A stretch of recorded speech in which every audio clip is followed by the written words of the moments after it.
पहिल्यांदा ढाके सरांना मनापासून धन्यवाद देतो की त्यांची उपस्थिती अनेकांना प्रेरणादायी आहे, सगळ्यात महत्त्वाची गोष्ट. आणि पुण्यात ढाके सर आहे ते मला आज कळलं. तर नेहमी अमरावतीला असतील असं वाटायचं ना. संकेत मी एकच सांगितलं, कवितेवर मी कधी भाषण करत नाही. आणि कविता आवडली किंवा आवडली नाही एवढं दोनच वाक्य लोकांनी सांगावं. कारण प्रत्येकाच्या स्वभावानुसार प्रत्येकाची आवड निवड वेगळी त्या ठिकाणी. जी कविता एखादा खूप चांगली वाटते ती दुसऱ्याला वाटेलच असं नाही. म्हणून आपली कुठलीही कला कविता असो, सिनेमा असो, चित्र असो,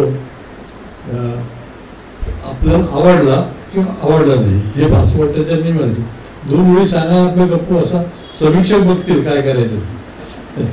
तो समीक्षकाचा अधिकार आहे की ते नेमकं वाङ्मय कुठे बसतं कसं ते त्यांचा अधिकार आहे, तो आपला अधिकार नाही आहे. पण संकेत खूप चांगलं लिहितो. दुसरी गोष्ट मराठीवर त्याचं इंग्रजीवरही प्रभुत्व आहे. माझ्या कवितेचं मी त्यालाच करायला सांगतो, पाठवतो रे तू कर इंग्रजीत. आणि त्याने त्या फार सुरेख अनुवाद केला त्या सर्वांच्या कवितेचा इंग्रजीमध्ये. तर इंग्रजीवरही चांगलं प्रभुत्व, इंग्रजीतही चांगल्या कविता लिहितो. आणि अरुण म्हात्रेला आम्ही नेहमी सांगतो की तुझ्यापेक्षा भारी. आता त्याने त्या पुस्तकाचा उल्लेख केला ऋतुशरातले, पण त्याचं नाव नाही घेतलं. कुणाचं पुस्तक होतं ते नाव ढाके सरांनी त्यांचं प्रकाशन.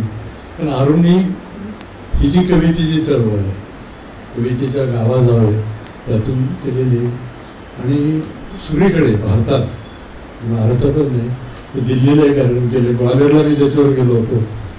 तर या मंडळींनी कविता गावोगाव पोहोचवली. आता मंचीय कवी वगैरे म्हटलं तर हरकत नाही, सगळे संत मंचीय.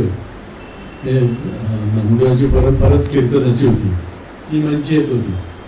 प्रवचन वेगळं आणि कीर्तन वेगळं त्यातलं.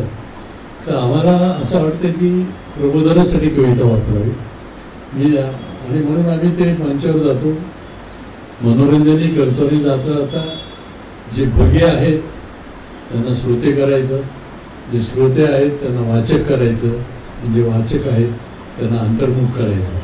हे टप्पे कवितेचा उद्देश. सुरुवातीला जरी आम्ही विनोदातून वात्रटिकेतून सुरुवात करत असलो तरी काय असते की समोर बरेच लोक असतात. 4000 5000 लोक असले तर सगळेच काय मराठी साहित्याचे वाचक नसतात. तर प्रत्येकाचं ऐकू वेगळं असतं. पण ते वर्तमानपत्राचे वाचक असतात आणि टी व्हीचे प्रेक्षक असतात.